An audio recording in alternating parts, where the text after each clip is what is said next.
What is going on, everybody? It's Jontel. Welcome back to the Leon Block. Actually, really quick, I just want to tell y'all because it's going to be a loaded type of jaunt tonight. I got some block drops I want to get into. Of course, we've got the Rittenhouse trial and updates on that commentary. And then also I want to talk to y'all about black farmers. I have talked to y'all about that before, and I told you I wanted to provide you with some extra context onto what has been going on with that situation. I will have that for you and more when we come back.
What's going on, everyone? Welcome back to the Leon Block. I'm your host with the most, Jontel, back with some more info. We got block drops for y'all. We've got Rittenhouse updates and some information on a latch dish lawsuit filed in Texas. Black farmers wait to learn the fate of USDA's imperiled debt relief program. So I've also got a guest with us tonight. First time to the Leon Block. Welcome, Athena. What's going on? Thank you for joining us tonight.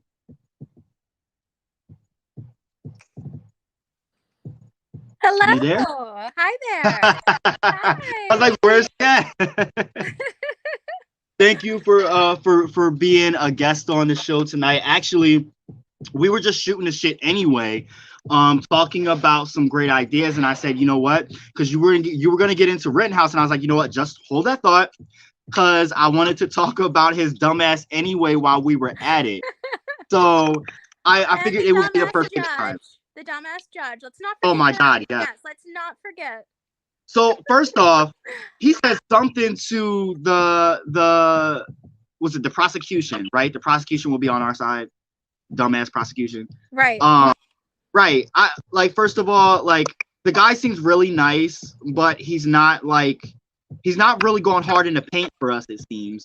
He's really fragile. And it seems like the judge is just scolding him however he sees fit. I saw a clip of him kind of telling him he was stupid, basically. Absolutely. And that judge has steered this whole trial, and that's really pointed out to us what a joke this has been. I mean, it's been set up to portray Rittenhouse as this poor, sweet. You can see how they portray him as so angelic. And when you look at, this afternoon, Chicago Tribune broke the news about Rittenhouse and the judge dropping the gun charge. Oh, Which, yeah. of course, I thought, yeah. are you fucking kidding me? And so why? Can you explain why? Because I'm confused on that. They said that the reason was the gun that he brought, he would have gotten 12 months would have been the minimum for his gun charge. And they said the gun that he carried, was illegal for him to have. He took it over state lines, the way that I believe it was the type of weapon he had. But they found a loophole, and apparently the size of the gun was not mentioned in this law. So his defense attorneys fought that he was legally allowed to be carrying that weapon, because of the size of it. And the judge allowed that, and he dropped the weapons charge. And being a court advocate for African Americans, the first thing they do is add on as many weapon charges as they can possible. Yes. And what they do is also add on a charge that's called habitual armed criminal. So it could be basically, say someone, the cop could say, hey, they had a gun around at this point or that point in their life, or suspected they did. They can get up to 10 years for that. So what the judge did was take away, the year that Rittenhouse would have gotten for this weapons charge. And that makes it so much easier for the jury to look at him and say, you know what? They saying, oh, he was allowed to have the gun. He was allowed to take it across state lines. Maybe he Wow. could, use that in self-defense. Maybe that was his right, is what the judge is trying to do in this case. Wow. Yep. That's, for one, that's disturbing, but I'm not surprised. I mean, we've witnessed this judge pull out all the stops for his adopted son. So it makes perfect sense, but at the same time, I'm still jaw to the floor that this is happening before our very eyes. What I worry about is that he's going to walk. And I think that's because, not only has the judge portrayed him as, his sweet little darling, and he's been in this suit. He doesn't come from an affluent family, but they portrayed him as a white affluent man. A white affluent man has his future. He came from, a situation of poverty where he was working for his mother to keep his family afloat. The Marines didn't want Rittenhouse, and he wanted to, get a job. The Marines said, no, he's unstable, and wouldn't take him. So he decided to join a militia, against the protesters, the Black Lives Matters protesters, and take, this into his own hands. And he did get into a fight with several people there, but there was no way that he needed to use the force and actually murder people. Yep.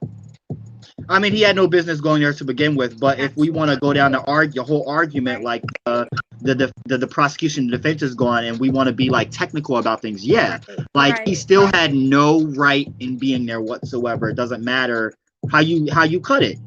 But the fact that, okay, so let's look through the jury's lens for one moment, because given what the judge is spewing out and the lack of firm stance with the prosecution, I'm inclined to think that despite what we all know to be right and true, that Rittenhouse, it's likely that he could get off.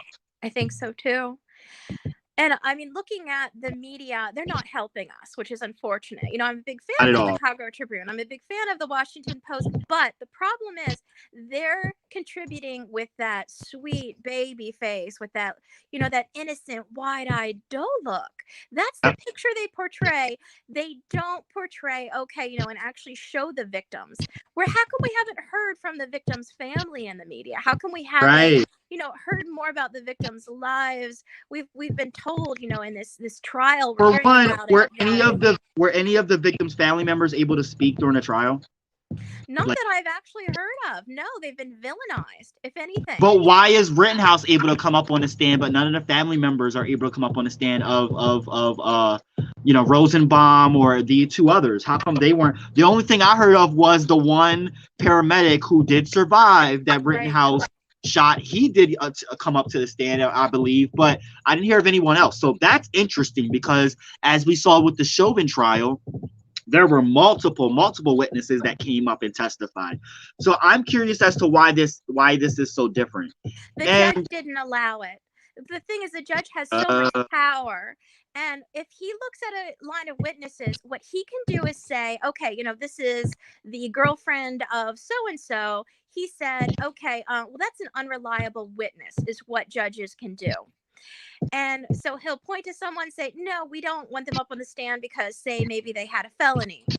They might have, said something on the stand that made them think, oh, this will make the jury think this way or that way, and it won't be, a certain way. So the judge has that power to deny witnesses.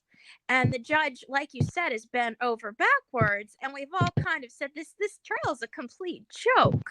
Yeah. Yeah. And it's concerning. Do you remember when we had the issue? I'm so sorry, I'm drawing a blank. Who was the man that shot the young man? Was it Trevor Martin was a young man who was in a neighborhood and he had a Skittles in his pocket? Do you remember that? Yes, Trayvon Martin, and it was George Zimmerman. Thank you. George who killed Zimmerman, him, who was walking free and signing autographs of Skittles and Arizona can bottles to fans who appreciated him, quote unquote, standing his ground, but also killing a young black boy. that trial too was a joke.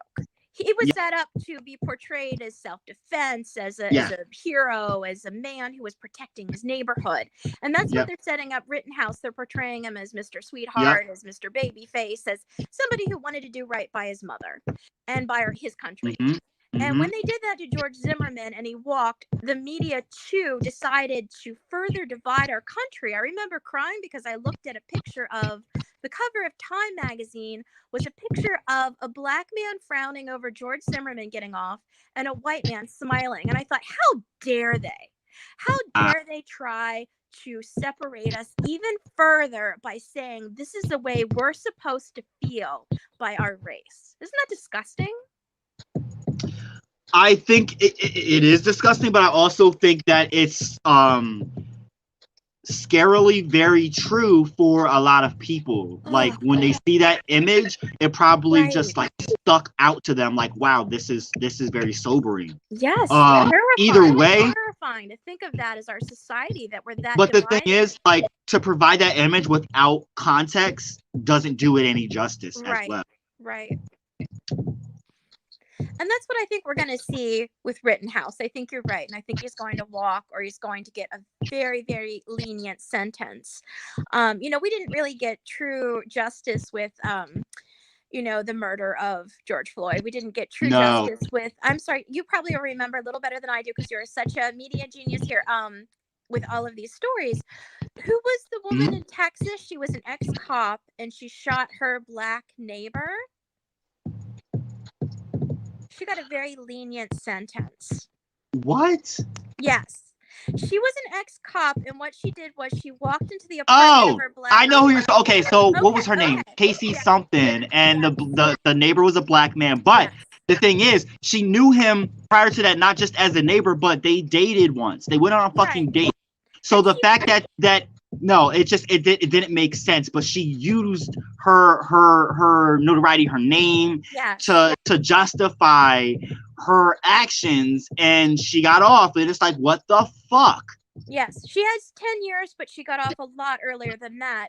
People who are police generally won't have to serve the entire time. Did you hear about the situation? It was in Minneapolis or St. Paul, where the only black person, the only cop that I know of that really did time for harming and killing a civilian was a black man that killed a white woman in Minneapolis, in the Twin Cities region, and he's doing time, like real time, serious time for it. But I feel like they used him as an example because he happened to be a black cop killing a white woman, a white civilian. Had it been the other way around, have we had any situation that we know of that has happened in the same way, but the other way around when it comes to race? I don't know of any.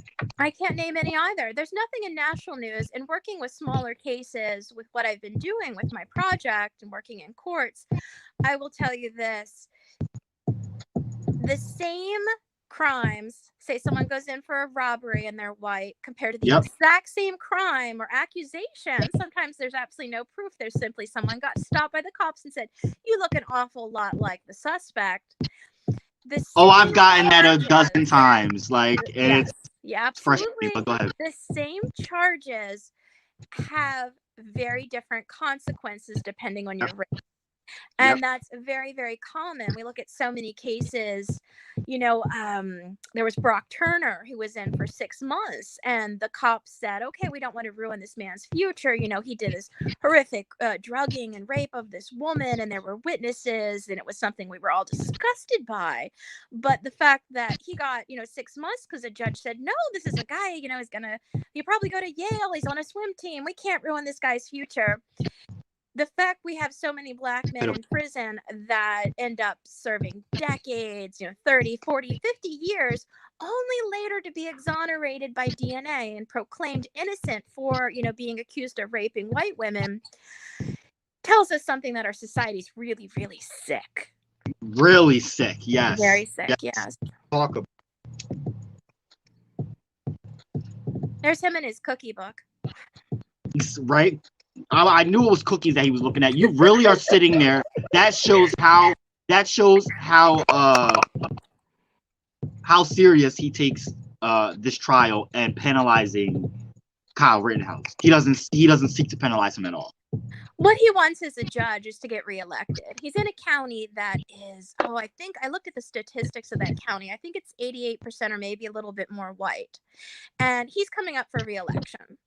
He knows that if he sides with Rittenhouse, he's going to look like, hey, I was this white guy's hometown hero. If there's an incident in my town and these guys want their right to their guns and their freedom and this and that, I'm going to be the guy they're going to mark down and remember when they go to vote. And that's what he's trying to do as a judge. This is in his, self-interest completely. No, you're totally fucking right. So I'm concerned, and we'll have to see what exactly happens. Will we have protests if Rittenhouse goes free? I think what the government's going to do is going to say, "Oh, we need to call up the National Guard. We need to warn." Oh, well, speaking of that, they already have 500 National Guard troops stationed outside of Kenosha, waiting on standby in case anything pops off.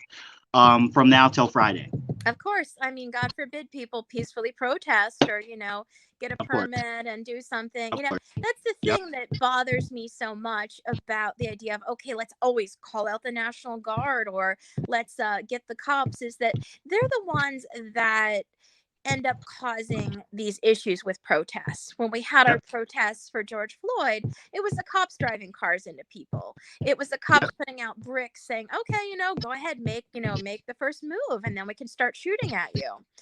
And they were instigating all that violence. And when we say, okay, we're going to bring out the National Guard, if there's an incident, of course people are going to be outraged. Of course people are going to be angry. Of course people only knew the kinds of things that police are saying about us, about protesters, about people like Dante Wright and George Floyd and Ricardo Munoz. If people knew the things that these law enforcement officers are saying, they'd be sick to their stomach. They would. And that's the thing. A lot of people, agreed with the protests and said, I think they did a survey and, more than half Americans said, hey, this is a good thing. Black Lives Matters is right. People need to go out and do this and protest and good for them.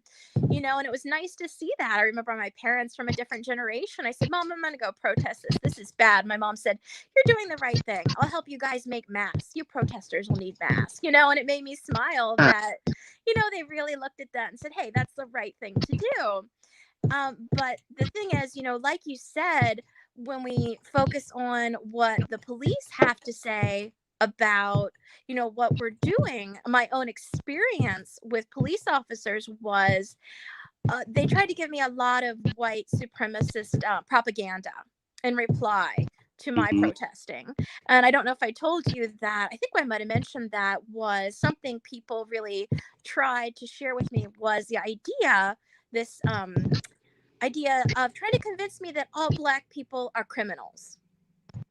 And right. You know what? That's because that's something that is innately deeply ingrained in certain white people's psyche. Right. And they don't understand that their mind is working in that way, and they don't think that it's racist at all as well. Right. But they think that they just equate Black to bad unless you act a certain way that is reminiscent of what they seem as a good citizen. So that in itself is, yes, wrong, but they don't understand it. They don't see life through the same lens. And once they do understand that, it changes their whole world. But until they get to that, they're deeply flawed in that sense, and there's really nothing we can necessarily tell them that's going to get them to understand. They're going to find ways to justify criminalizing a person of color. And what it also does, it's incredibly dangerous. Yeah. When we look at cases like Dylan Roof, he went and shot all these people, even politicians, in a Black church, because he had been on, these white supremacist media channels, and they were telling him, they were feeding this information. They said, Black men are going to rape white women. You need to protect women. You need to do this. And they appeal to that emotional side of someone saying, women are weak. They're going to get hurt. Go out and shoot a bunch of Black people. And he did. Right. And Dylan Roof, sits in prison, and there are people that go, "Oh, poor him. I'm going to write to him. He was a misunderstood I'm gonna kid." donate And money to him. Yeah. people do. People are a big fan of Dylan Roof because they want that notoriety, and they want to feel like, Yeah. oh, he went through something rough, but well, absolutely, he was, swayed by these people. He made a choice to do something really, really evil. And he had the intelligence, obviously, to say, no, this is wrong. This is wrong to hurt people. This is wrong to believe that a whole, race is one certain way. This is the wrong way to go about it. He didn't want to educate himself. He wanted to believe what people were telling him, and he wanted to commit violence. And that's what we see with Rittenhouse. Rittenhouse, couldn't get in the Marines, so he could go play shoot 'em up cowboy. But the militia said, here, Talk we have a about it. way you can play shoot 'em up cowboy right down the street at this protest. I like that. I like the way you just brought that full circle, and you made a play on that, because you're right. You're spot the fuck on. It's nothing but these white domestic terrorists wanting to reimagine and twist and turn cops and robbers, really, and just find a way to be bullies, in a sense of, because they feel like they've been bullied for some crazy reason. Now they want to be the ones doing the bullying. What I think is, they feel the threat of being bullied. They know of their entitlement, and I think white Right. people have known that society has bent over for white men since, the beginning of America. That's what our society has been built on. Yep. And the privilege that they've had for so long, when white supremacy pops up, it tries to give them the idea, well, your privilege might be taken away from you. And it tries to give them examples. And when we look at that throughout society, through the propaganda against Black people, that's always been that idea of, how can we make them threatening? Yep. Yep. And there's been no shortcomings of the creativity of making us seem that way. So I will say that. I'm like somewhat watching Meet the Press, as we were saying, and they're right now talking about the Rittenhouse trial, and let me go back, because it's very interesting what they were just talking about. I'll have to catch up on it. I end up reading probably a little bit more than I watch the news, but political fundraising emails were sent to Rittenhouse. Really? Yeah. Which, I mean, I'm not surprised. Right. Given the openness of what has been going on, but there's a Democratic, I think, House member that is on Meet the Press speaking about this. So I'll have to listen in closer and give more commentary on that later on and update y'all about that. But this whole thing, again, I want to say, like, where do you think things will go if he does, in fact, go free? That's the thing. I think there are going to be protests, but I think that because of what, the country went through, they're starting to warn people now with the National Guard. And what I'm so concerned about is, we've worked so hard, we felt like we put ourselves through this hell. People were starting to wake up and saying, what can we do about this disgusting racism? And these protests should have come a long, long time ago. We've had protests for a long time, but the force that we went with, that I saw with people protesting, and I still see people protesting as much as they can. We might not be marching in the streets like we used to, but I've seen people use platforms to continue to protest. You have the Leon Block to do that. I have, I Shall Be Released. I've seen people say, okay, what can we use in the media to continue, what we want to do and say. And I think that there'll definitely be protests if Rittenhouse goes free. But what concerns me is, it's setting a tone. It's saying to people, you can get away with what he did. We are Yep. still There you go. have that power. And, we talked about some of the things going on in our local community about, the children in Lidditz had the N-word chanted at them on the bus, and you and some of the others helped me in our Mhm. activism group, helped me write a letter to the school board, and that letter is going to be read by the board secretary about, we don't need to go through these incidences of going in the news as this racist and violent community. We don't want that in our town. But hearing all these incidents, not just in our town, but in so many, I looked it up and there are, I could give you at least 26 that I saw in different towns in the past 3 days, incidents like that. Wow. White supremacy is on an uprise and it's going hard, and it's going And a hard at sharp school uptick. children. It's not like what we experienced in 2020 with Trump, with the election and everything. This is different. This is like, This is different. this is way different. Like, that was more like antagonistic. This is like, we want to fucking, like, we're holding on to everything with everything we've got because we might just fucking kill you. Like, that's what I'm getting out of this, I They're saw saying, something on Facebook that said if Kyle walks, it emboldens gun nuts who are already worshiping him. yes, absolutely. And what concerns me is reading these issues, these things going on in schools where people are applauding Rittenhouse, where they're starting to taunt Black children, and Right. it's only going to escalate into harm. It's going to, what they're doing, just saying the N-word alone, is going to escalate, and you and I both know it, until they're going to start hanging nooses next. They're going to start hurting them. They're going to start throwing things at them. They're going to this is going to get bad. Yeah.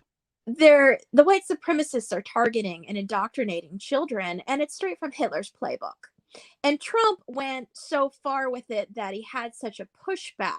There's still so many people that, are in these militias, that are in these white supremacy groups. They got quiet because they realized, if they go to town and start destroying Black churches, if they start causing these riots, these protests themselves, they're going to have consequences to their actions, which is what they've been seeing. Yeah. But what they're doing is doing it very, very quietly. They're forming groups. They're starting to form groups to ban books in schools about the lives of Black people. They're starting to, ban books about by saying, well, we're a concerned parent. Well, now they're even escalating to book burnings. They are. And that's the way our society is starting to go. We said, yeah, so many people would go, oh, Biden's elected, the day is saved. He's going to put peace and love on the White House lawn, and fuck that shit, because that doesn't work. We can put peace and love in every lawn across America. It doesn't mean jack shit. It doesn't give Black people opportunities. It doesn't keep them safe. And what it is paying lip service, white people paying lip service to saying, okay, I care, which is a great thing. But if you're not willing to actually make a stand and you say, give us liberty, all of us liberty, or give us death, then you are not really, truly, you don't truly care about Black lives. Talk about it. Because I really think that to be someone that is truly, truly, truly a supporter of Black lives, until they matter, no lives matter. We all matter, absolutely. But until Black lives also matter, no one does. For real. And I think that's something we have to pay attention to. Rittenhouse, when he walks, there's going to be a lot in the media. We're going to see those images, and I'm going to go to you and think, oh, there's this disgusting image where they're acting like white people are supposed to be pleased, and they're going to divide us, and politicians are going to divide us, or try to divide us, and the media is going to try to divide us. That's what they want. Somebody commented, Teddy Manuel Vasquez says, book burnings? What times are we living in?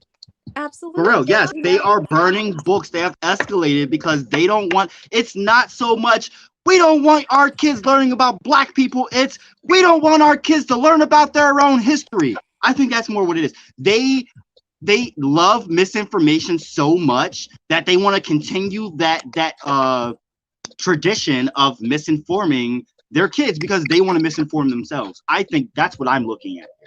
Absolutely. One of my favorite books is Fahrenheit 451 by Ray Bradbury.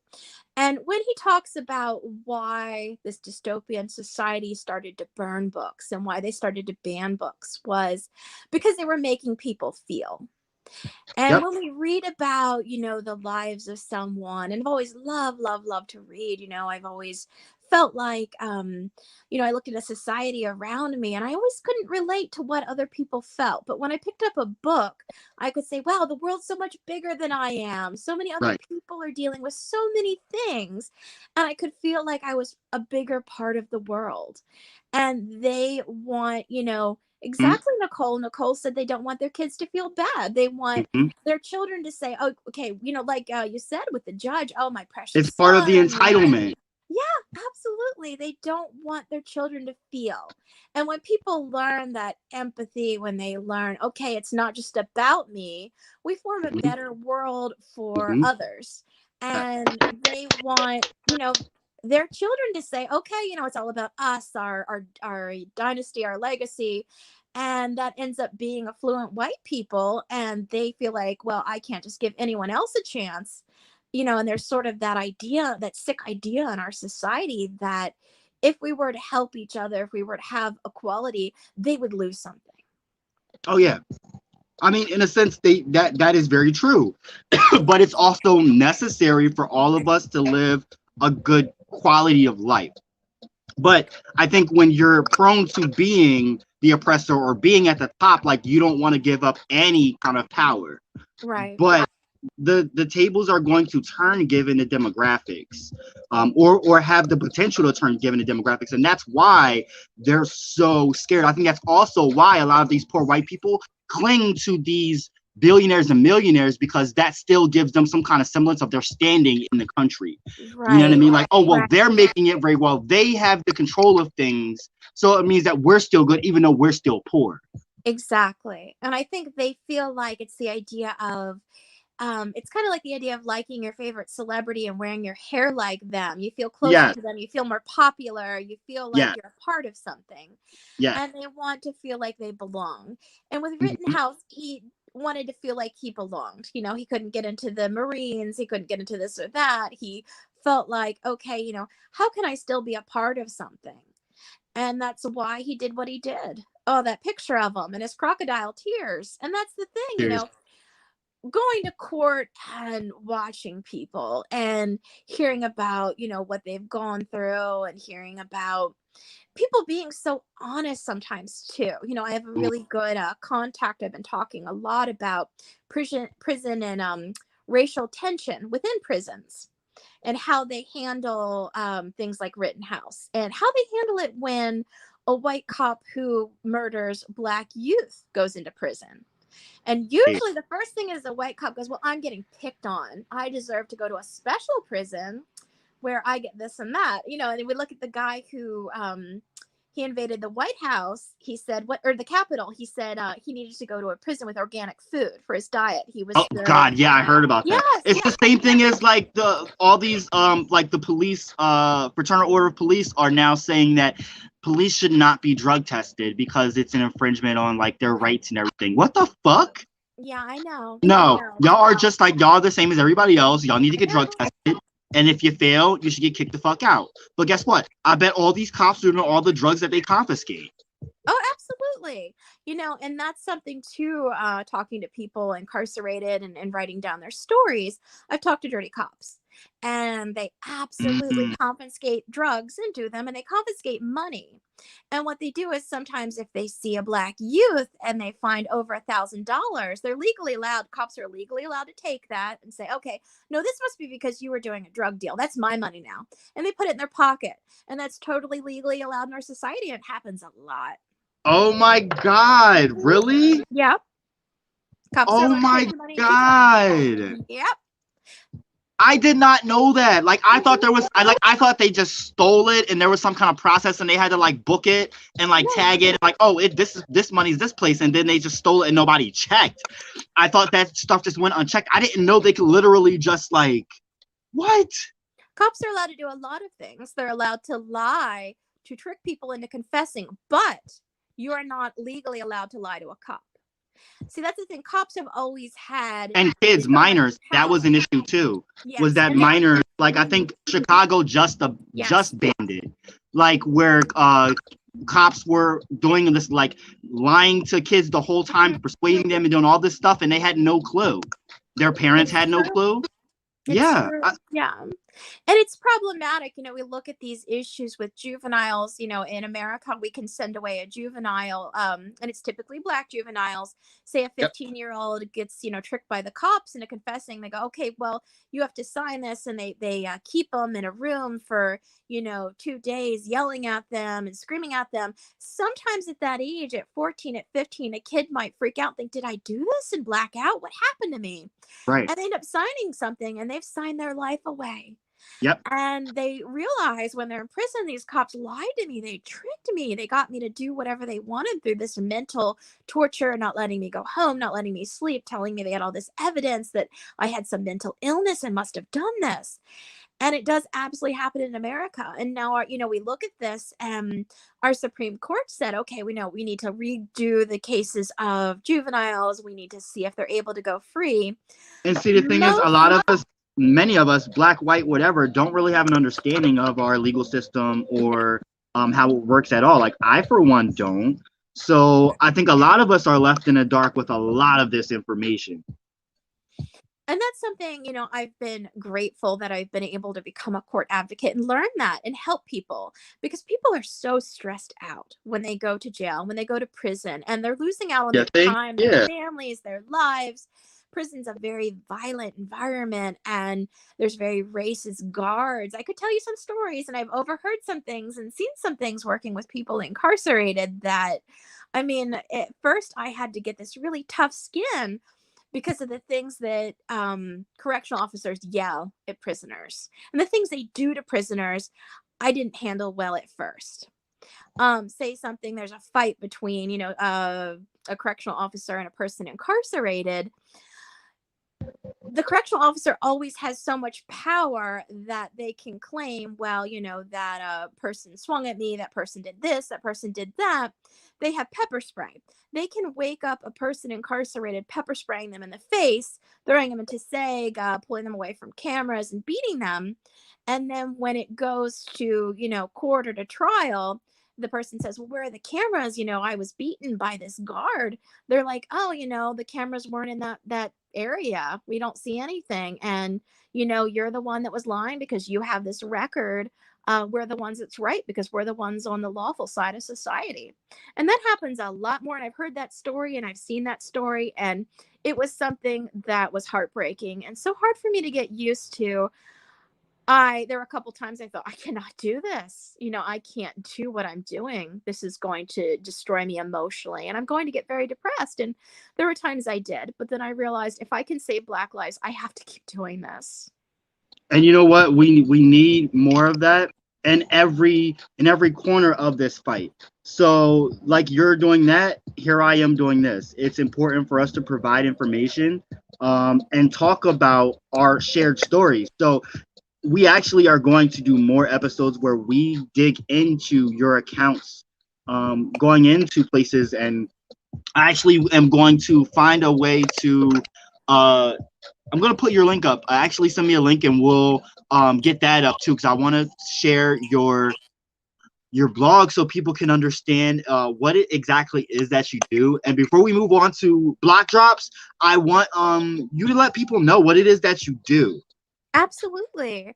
What I do is I've been working on a racial and restorative justice project for the past several years, and it's called I Shall Be Released. And that name is from a Nina Simone song. And she's a big, I guess, influence in my life. I've always loved her music.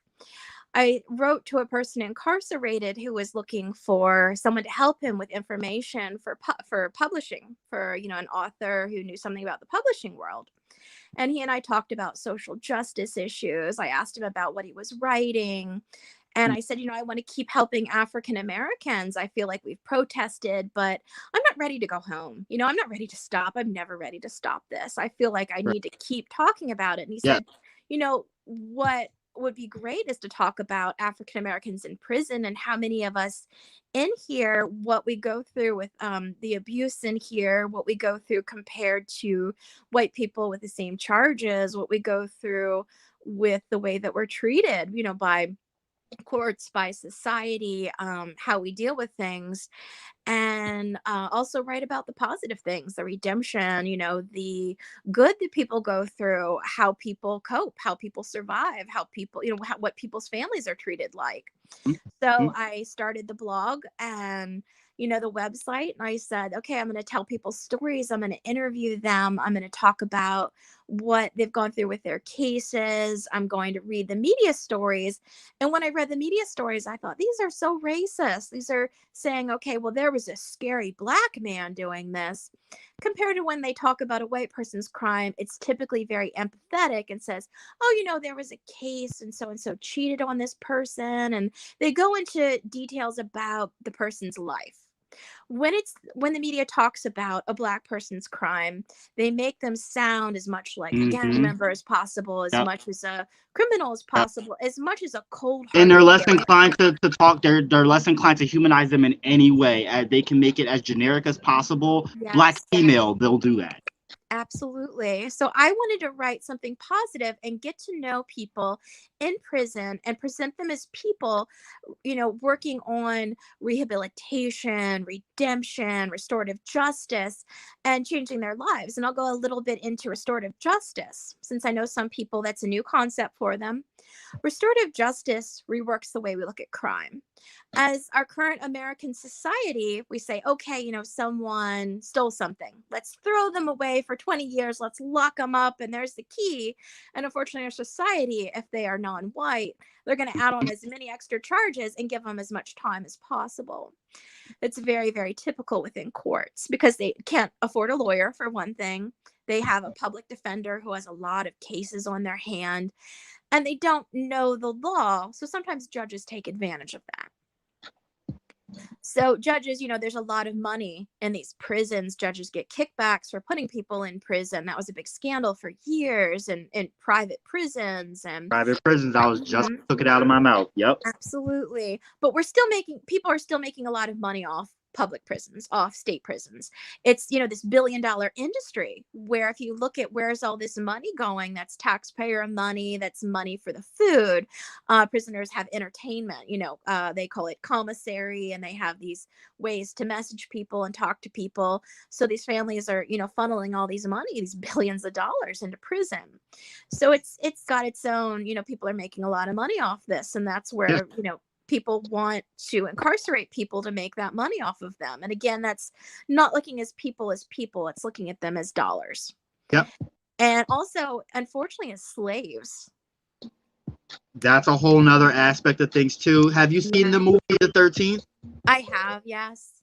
Awesome. Okay, yes. So that's how I like to frame it when I explain it to people. But also, and it just something that just came through my head now, thinking about the employees and the whole economies of towns that are based off of some of these prisons, and people that may not necessarily agree with it, but it's just all that they know as a source of income. They're stuck into this whole thing as well. And it's something I never really thought about. It's not like I really was ever forced to or ever really needed to, because I'm not going to sit there and sympathize with people that already dislike me, or that's the way I've always thought about it in a sense, right. If you know what I mean. But just from a point now, just looking at things in totality, yeah, it's a big issue, and it's something that needs to be brought up more and more and more. And so definitely will be something that Athena and I will be working on and partnering with in the future to bring shed more light on it. Through I Shall Be Released and through the Leon Block partnering together, we will have a plethora of blogs and information to come at you in the future. So definitely stay tuned for that. And Athena, you're going to be on here regularly. I know it. I want to jump into some block drops real quick. Because as you know, there's tons of stuff always going on around the world. And it's important that we keep up on those kinds of things as well. So I just want to jump in really quick and see what's going on. The COP26 summit in Glasgow has been going down. There's been a lot of protests surrounding it, being that no one is being held accountable. But the final agreement waters down coal pledges and leaves the world on track for climate disaster, which is, I'm not surprised. The UN Climate Summit wrapped up on Saturday with a significantly weakened deal that activists, scientists, and many governments say falls short, far short, actually, of what is needed to avert a climate catastrophe. The president of COP26 praised the deal as historic, but also apologized for last-minute changes, which saw earlier drafts of the deal watered down to change the phasing out of coal to phasing down. Based on current government pledges, global temperatures are on track to rise a disastrous 2.4 degrees Celsius above pre-industrial levels this century. Delegates from poorer nations and those at highest risk from climate change expressed deep disappointment in the outcome of the summit. So Tina Steege, who is the climate envoy of the Marshall Islands, said, we accept this change with greatest reluctance. We do so only, and I really want to stress only, because there are critical elements of this package and that people in my country need as a lifeline for their future. Thank you. Wow. That really says, like, and she was very short and sweet with it, first of all, and really stressed that the only reason they're accepting this is because they will die certainly without it, but they're going to die anyway because they realize the significance of what is going on here, and people are not really understanding the significance of this. Democracy Now!, which, by the way, is where I get this a lot of this information from. This article in particular is from Democracy Now! It is at the top of the headlines because that is how important it is. When you go to Democracy Now!, that is the first thing they talk about repeatedly every day because that is how important this issue is. That doomsday clock of ours just keeps ticking. And it keeps moving forward. And we keep stressing that climate change. But when people gather, when there are these leaders in charge that are making these deals that say, okay, this is these businesses and what they can do, they come up so short. And a lot of that is because, like we said, they're putting dollars before people. Yep. And, the ocean was on fucking fire and they really honestly didn't care. They kind of said, okay, well, we're going to be all right. Yep. I think that made news for like a day and no one cared. Like, really? I know. And because oil spills are like a dime a dozen now. People are just like, oh, well, the sea's now oily. It doesn't matter. But guess what? Fish are dying out and sea life is dying out at unprecedented rates and no one seems to care. The fact that like fish will be gone by I think it's 2040 or 2050 and no one's making a stink about that is a big issue. Let's even get into the Amazon. Come on, like there's so many things people are like, well, they do. Well, I want more hours at work because I'm gonna die if not. Like, well, the whole planet's dying. Like, I digress. Absolutely. Yeah, and people don't care. And that's the thing, I remember asking someone about that. I said, I want to focus on these issues and not issues. And how do I get more people to care? This is a big thing for me. How do I get people to care about others? How do I get people to care about these issues? And she said, the thing is with a lot of people, they have an attitude like, well, I work hard all day. I should be able to go home and laugh at the Kardashians on TV and relax. And the thing is, they're going to die. Individualism, American society. Yeah, and they're going to die. They're in their armchair while the world is burning around them, and they're saying, "Well, I got my TV to smile at. Why should I care?" It's so problematic, and it is so self-destructive capitalism. It is so self-destructive American society.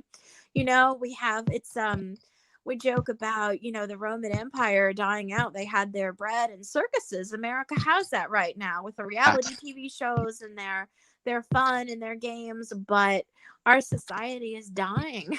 Our planet is dying. And are we really prepared for that when that happens? Nope. I mean, we're not, but there are other societies that I'm sure are. And that's something that have always been.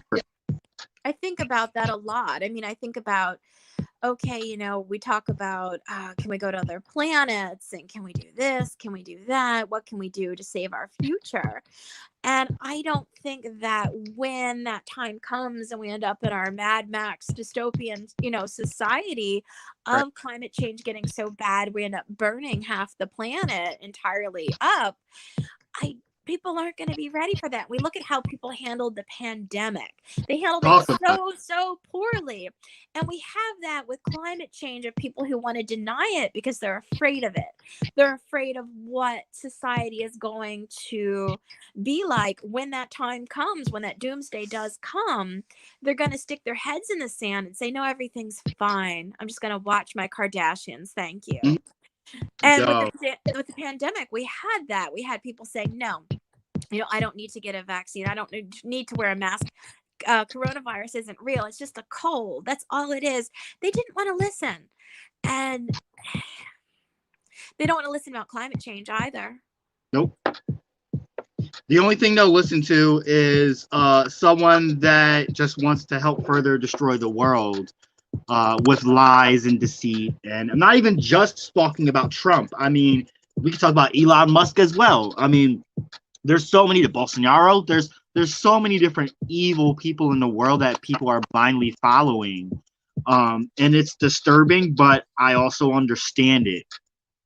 The thing is, I think that there are, there's those kinds of people, and then there's people that are here changing the world and that are meant to bring about a new type of understanding of the world, a new vision for the world. I think we're in that like transition stage, and we will be for some time. But what we are witnessing definitely for sure is some kind of decline in our society. At least this year is definitely certain. I was literally just watching something on Vox before I get into the next drop.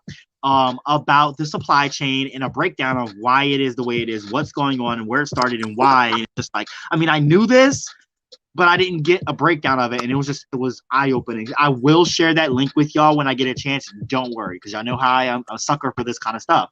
I want to get into the next drop, which is 8 refugees found dead, dozens others rescued on boat near Canary Islands. In Spain, Coast Guard sailors discovered the dead bodies of 8 people in a boat transporting migrants and refugees. 62 other passengers were rescued from the vessel, which had been drifting near the Canary Islands for a week. Authorities said the deceased migrants came from unspecified African nations. Wow. Yeah.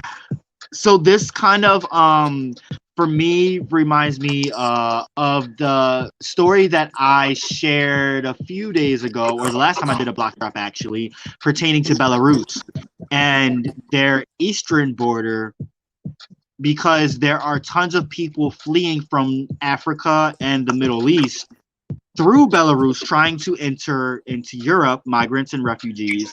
Right. And they bolstered their border down with military grade style police from Wow. other countries as well, added aid to keep these brown people out, black and brown people out. And it just really frustrates me that it's always like this extra force against black and brown folk, or you find when they're crossing the sea, they just die by the loads and they don't really care. And I'm pretty sure like when they get these bodies, they just ship them right back to Africa. And that's something we forget, is that we look at all these issues in America. We have so much going on, and we say, okay, we have these issues of racism, and we forget how much it's been all over the world and how much it still is all over the world. I've had so many people go, oh, England must be this great country. They seem so perfect and so polite. No, England did nothing but oppress and harm and murder and kill black and brown people for so many years, and they still have so many problems and issues. And they still, the way they treat people, the way in their own countries, there's still issues of, well, they're not my religion, they're not my race. People in England are not all polite, tea drinking, people who hug. They went out of their way to murder, black people in other countries and steal their land. And they still, have all this land that's not theirs, that they never gave back. And they ruin those countries for decades. Oh God, probably it'll, be lifetimes to come of Oh what yeah, they've and done. our modern day, what we see with a lot of these conflicts is the repercussions of their pullout of these countries from colonial era, and we don't really think of it as that. We just inherited a world where like African and Middle East countries are fighting against each other. But we never really, no one ever sits and really thinks about why. But when you Right. pull out and you think about it, it's because of colonism, Yes. colonialism, and the Yes. UK and all those colonial powers taking over and pulling out, and the repercussions of that, bisecting, what you call it, tribal and ethnic nations and boundaries, redefining them by arbitrary lines that you didn't even go and study those lands. You just drew lines on a map how you saw fit to divide lands up. And guess what? You created so much more conflict for years and years and years to come. And people don't really think about why that is or where that comes from or the details of that. And that's something I definitely want to get into as we go along.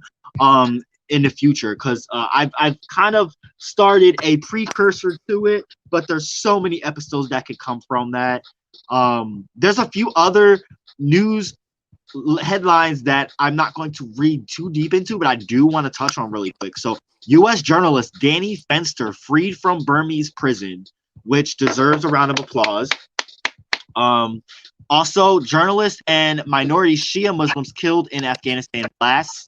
And that is a whole other episode that I'm going to get into. Actually, at some point, I am going to break down Afghanistan because a lot of people are so misinformed and miseducated about the whole thing about what's going on. Way long before we even entered into Afghanistan, there's a whole story that people don't really get, just similar to like Israel and Palestine.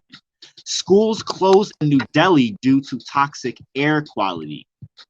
Wow. Violence leaves 68 dead at Ecuador prison where 118 were killed in September riots. Mark Meadows faces contempt of Congress charge and Steve Bannon to surrender to authorities. Wow. So, here it is. So, National Guard called into Kenosha ahead of Rittenhouse verdict as closing arguments get underway. In Kenosha, Wisconsin, lawyers are delivering closing arguments today in the trial of Kyle Rittenhouse, the white teenager gunman who fatally shot two people and wounded a third during racial injustice protests in 2020 last year. Last week, Judge Bruce Schroeder garnered yet more scrutiny after he called on the courtroom to applaud, remember this, the service of a military member on Veterans Day. That military member was also a witness in the case. I did not know that. Leading to concerns of possible jury bias. Wisconsin Governor Tony Evers has called 500 National Guard troops to be on standby ahead of a possible verdict. Whew. Lot going on in the world. Oh, always. And Democracy Now! Always keeps it fresh and funky for y'all. They don't sugarcoat shit. They give it to you as raw and funky as it has been given to them. So much respect to Democracy Now! They are a trusted and reliable source, always deep in the trenches, boots on the ground, providing you with the best and or worst, however you want to view it, of the world. They do have other recent news articles which are worth checking out too, like Indigenous Amazonian leader, we must end fossil fuel extraction to protect the lungs of the earth. Blackness itself is the crime. Bishop William Barber on racism in the Ahmaud Arbery murder trial. And there's even so much more articles that are really great to check out, and you don't have to necessarily read them. They're you can check them out on YouTube as well. They have the full episodes you can check, or you can check just the pieces of just the different clips of whatever news article that you're trying to get at. So again, Democracy Now! Has something for everyone. Don't try and see it necessarily as like, oh, it's doom and gloom. Just know that you need to be informed and then go about the rest of your day. Like, do you want something that's going to sugarcoat shit and give you a false sense of the world, or know exactly what's going on in the world and how you can further transmute love into the world and help try and correct the problems that we have, you know? So to me, it's kind of all in how you particularly view it yourself. Absolutely. What say you? And I think that people need to know, like you said, their voice is power. It's not so, okay, I'm reading something in the news, it's so depressing. This is something, I could just avoid and do something else. When you're reading that, you have to remember, okay, what can I do to make things better? What can I do to say about this? What can I do in my daily life to remember that we're all going through all these struggles, we're all going through all these problems. You have all this power within you as a human being to make this a better world. You Yes. know, sometimes that's simply by you existing and treating other people well. Sometimes you have the Yeah. chance to go and march. You have the chance to vote. You have the chance to speak your mind. You have the chance to post on social media and reach 1,000 people about something incredibly important and say, okay, this is something we all need to know. What can we do to make a better world? And you never know who you're going to reach. You can reach a politician that says, you know what, I'm going to help out and I'm going to push this law through. I want to help these folks. You Yeah. never know who you're going to get. Seriously. I think, you know what, I don't even want to add anything else to that because you literally put that perfectly.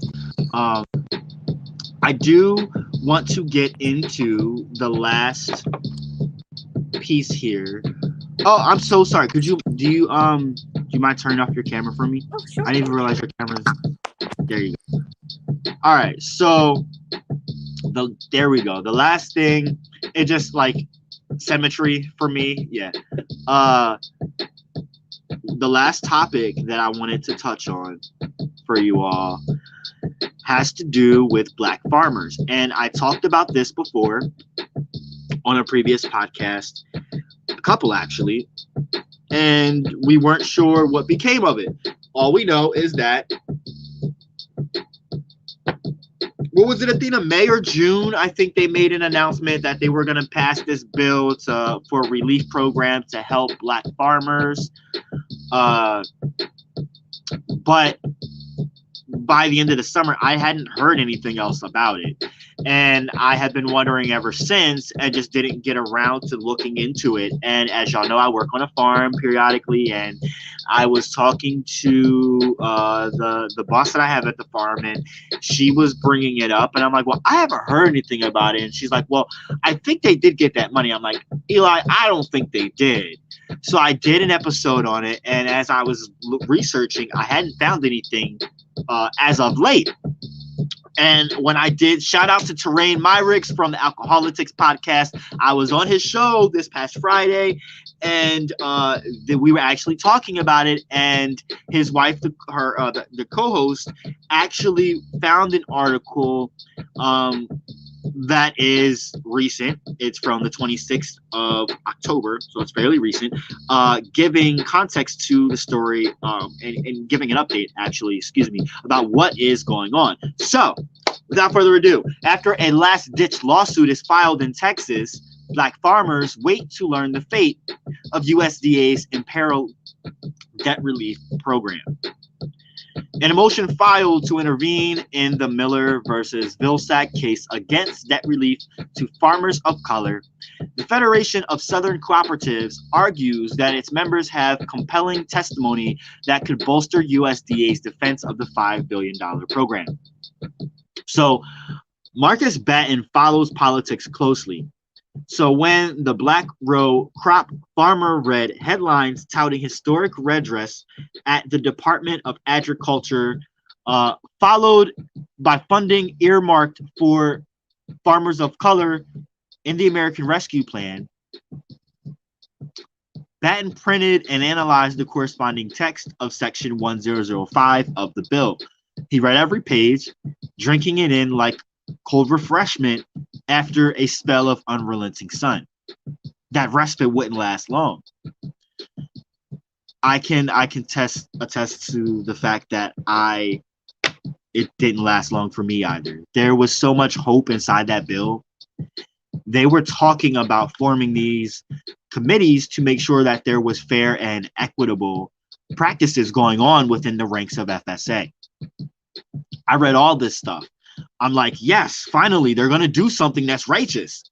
And just like America, talks a good game and backs out when it comes to black people. They make us all types of promises, and in the end, it's just words, says Batten, who is 46 years old. Section 1005, known as the Emergency Relief for Farmers of Color Act, or ERFCA, was supposed to be a reset for farmers like Batten, the starting point of an attempt to remedy historic and exhaustively documented discrimination within the department and branches like the Farm Service Agency, the FSA, that administer its loans. Its biggest and arguably most urgently needed provision was debt relief.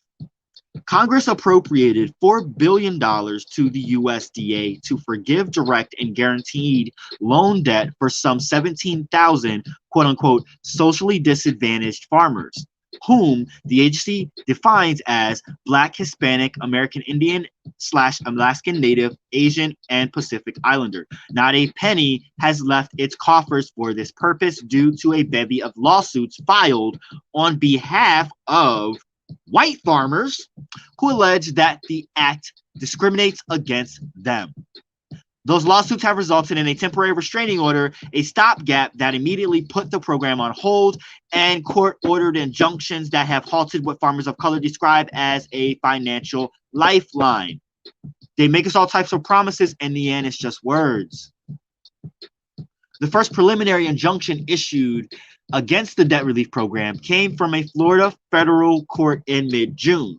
That injunction prohibits USDA from dispersing debt relief funds until the suit is decided. Wow. And this could go on for however long. When the Justice Department, acting as legal counsel for the USDA, did not appeal it or similar orders in related cases, Batten was baffled.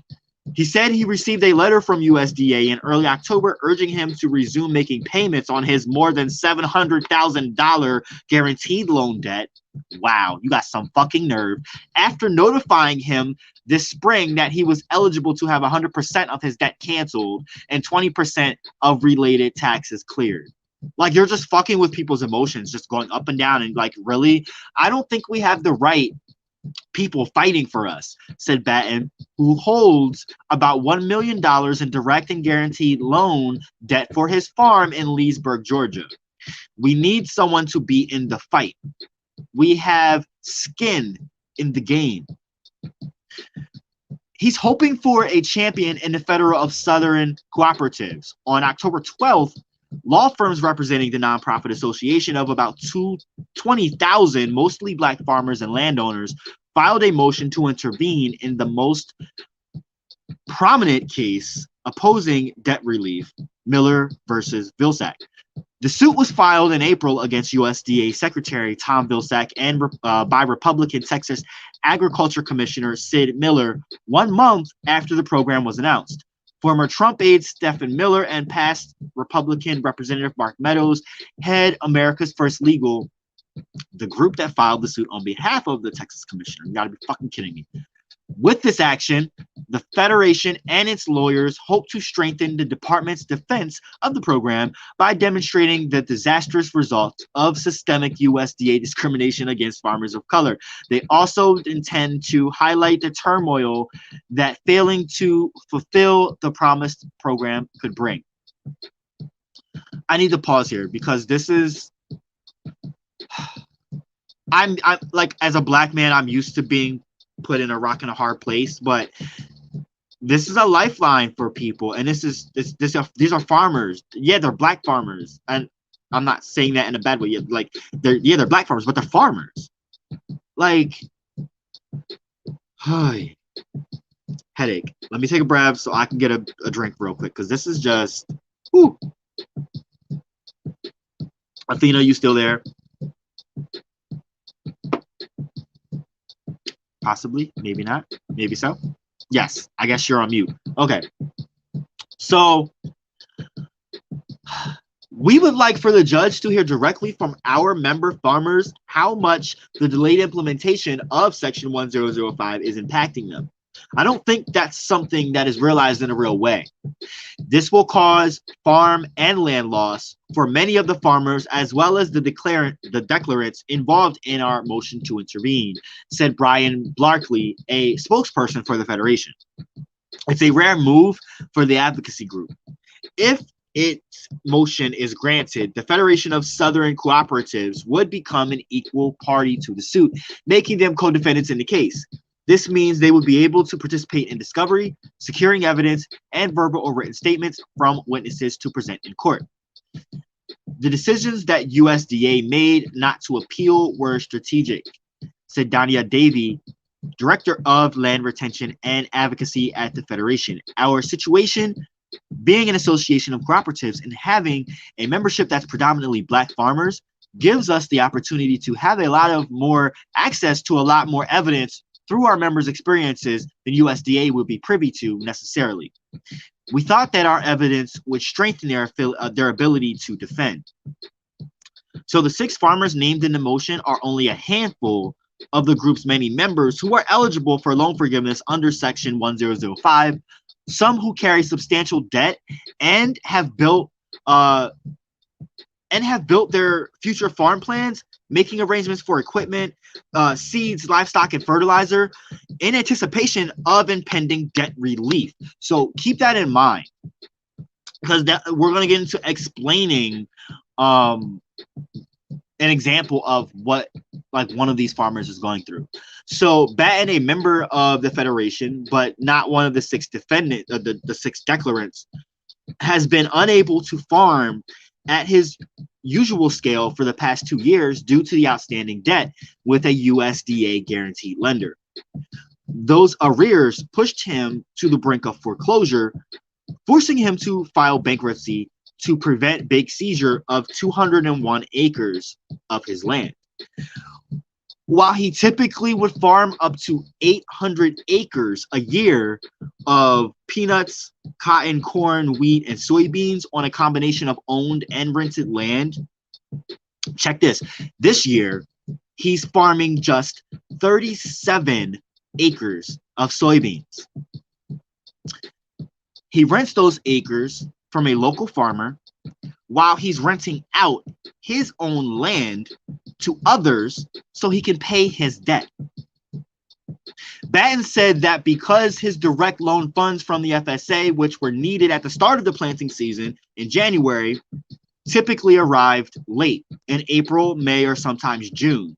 And so he was forced to seek guaranteed loan funding at a higher interest rate from an outside lender. And in this case, it was the Bank of Dawson, which is a small local lender in Dawson, Georgia, which is about 25 miles from his farm. And he said that there were many times where the banker would be pessimistic. A particular banker I was working with told me several times that I'd never be able to buy land, but he was wrong. But not long after he secured his farm in 2015, Batten said he began experiencing problems with that bank. So once I purchased the land, after that, I got a guaranteed loan in January, February, or March. My loans were always after that. In April, May, or June, he said, this again delayed his ability to plant his crops on time and jeopardized his ability to run a successful farm operation.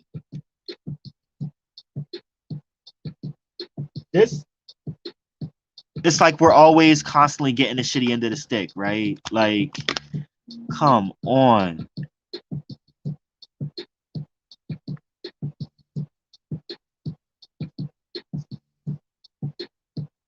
So eventually, Batten fell behind on his loan payments to the Bank of Dawson and sought financial help from his father, who attempted to pay off his outstanding balance. Batten said the bank agent refused the payment but gave no explanation, saying only that the company no longer wanted to do business with him. The bank then accelerated his 25-year term loan, demanding full payment or forfeiture of his land. Yeah, you heard that right. You heard that right.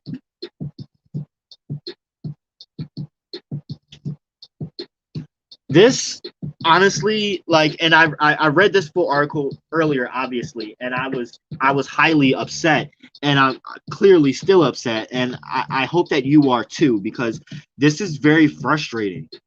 This is also discouraging other potential young Black farmers that want to come up in place, The Federation and its lawyers argue that the interests of members like Batten differ greatly from those of Secretary Vilsack and the USDA.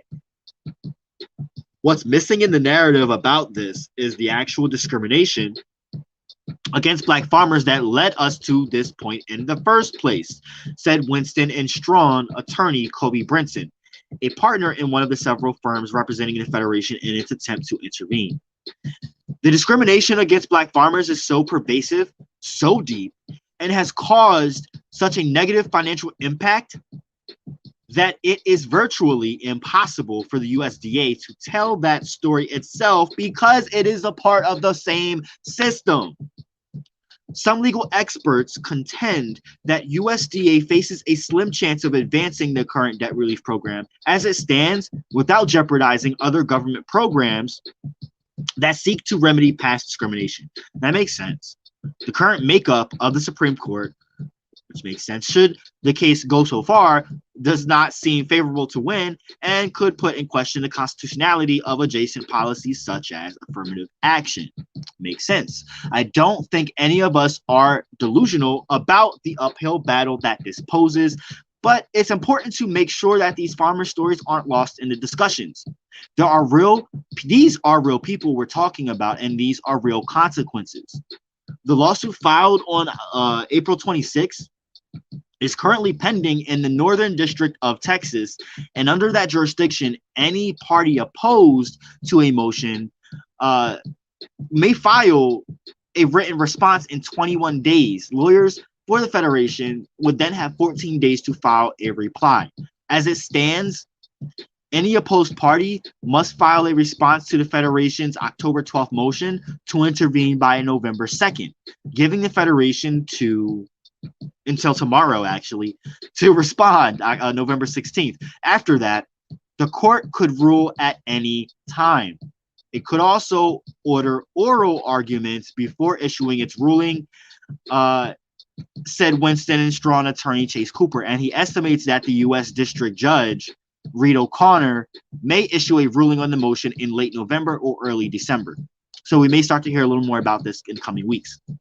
With USDA's hands tied on administering the program, Democrats in Congress are attempting to amend ERFCA, replacing it with an $11 billion program that would provide debt cancellation to quote-unquote at-risk and economically distressed farmers. What?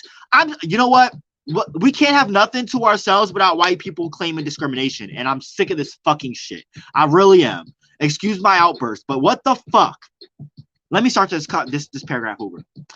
With USDA's hands tied on administering the program, Democrats in Congress are attempting to amend ERFCA, replacing it with an $11 billion program that would provide debt cancellation to, quote, at-risk and economically distressed farmers, as revealed in a document leaked earlier this month by the House's Agriculture Committee Republicans. Broadening the bill's language would mean that the new designations would also apply to white farmers who have not suffered the same long-standing discrimination. That's a big duh. But this is what they wanted. They wanted to water this down, keep it in the pipeline, just keep it procrastinated as long as they can. And in turn, black farmers and brown farmers and indigenous farmers that really needed this, even once this money comes, they're still going to be pushed to the back and either may not receive that funding at all, or it may not really benefit. It may not end up benefiting them at all. You know? So this is so fucking frustrating for me to really read, but I was expecting to get to read this news anyway. I just was waiting to find an article that disclosed it, to be honest. While USDA said it was working with DOJ to vigorously defend Section 1005, the department said the new text could position the department to reach more underserved debt holders. The language on debt relief in the reconciliation bill offers improvements to the original text of the American Rescue Plan Section 1005. These new provisions will provide more robust tools that allow USDA to deliver advanced resources to underserved borrowers. With the passage of this reconciliation bill, USDA will be positioned to serve a broader segment of our most vulnerable borrowers, said USDA Press Secretary Kate Wooders. Should the reconciliation bill pass, it could supersede the measure passed in March, leaving it up to Miller versus Vilsack's plaintiffs and the court to decide whether to drop the suit or determine it moot. But that also raises concerns. Namely, the measure's language does not currently apply to USDA guaranteed loan debt held by third-party lenders like the Bank of Dawson, where Batten owes six figures. In other words, it's unclear who would be eligible for debt relief. We are definitely concerned about farmers and ranchers of color who may or may not be included depending on the criteria for receiving the debt relief under the current reconciliation bill, as well as the fact that guaranteed loans have not been considered or included whatsoever. Only direct loans from the FSA are even under consideration for debt relief under reconciliation, whereas under Section 1005, both direct and guaranteed loans were eligible for debt relief. So that's the problem. Like, this original bill was more geared towards benefiting and helping people of color, and this one that's watered down. It's just not. But that was their plan all along. So this article comes from The Counter, and they have like a questionnaire that I think is very good questions to ask. So, I'm going to go ahead and put the questions in the comments if there's anything that y'all would like to ask yourselves or answer, and let the Leon Block know what you think about this particular topic, what you would like to see happen, what your gripes and griefs are about this, or what you personally feel like you can do to help this situation. And I know tonight has been a mouthful. I was not expecting to give out all this information, to do all this block drop and the whole nine, but I am very grateful that I did do it, because it's important. It really is important. So definitely listen to this whole podcast when you have a chance. I know it's been a lot. I wish I had, I should have segmented it into pieces, but it is what it is. Life is what it is. And so I thank you all for tuning in to the Leon Block. Make sure you're meditating on your path. Make sure you're celebrating your being, liberating your spirit, and educating yourself. I'm Jontel. Arm yourself with knowledge, and have a blessed journey, y'all.